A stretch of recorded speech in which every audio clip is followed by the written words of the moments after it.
Sankara drove out French imperialism from Burkina Faso and withdrew from IMF and made the country non-reliant on foreign aid. He was assassinated in a coup led by his close ally, Blaise Compaoré, supported by French imperialists. As far as African leadership goes, Thomas Sankara was cut from a different piece of cloth. Here are some of his accomplishments: only 4 years in power, 1983 to 87. He vaccinated 2.5 million children against meningitis, yellow fever and measles in a matter of weeks. He initiated a nationwide literacy campaign, increasing the literacy rate from 13% in 1983 to 73% in 1987. He planted over 10 million trees to prevent desertification. He built roads and a railway to tie the nation together, without foreign aid. He appointed females to high governmental positions, encouraged them to work, recruited them into the military, and granted pregnancy leave during education.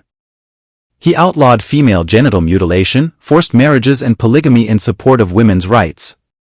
He sold off the government fleet of Mercedes cars and made the Renault 5, the cheapest car sold in Burkina Faso at that time, the official service car of the ministers. He reduced the salaries of all public servants, including his own, and forbade the use of government chauffeurs and first-class airline tickets. He redistributed land from the feudal landlords and gave it directly to the peasants.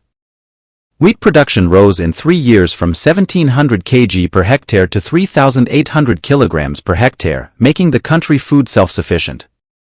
He opposed foreign aid, saying that he who feeds you controls you. He called for a united front of African nations to repudiate their foreign debt. In Ouagadougou, Sankara converted the army's provisioning store into a state-owned supermarket open to everyone, the first supermarket in the country. He forced civil servants to pay 1 month's salary to public projects. When asked why he didn't want his portrait hung in public places, as was the norm for other African leaders,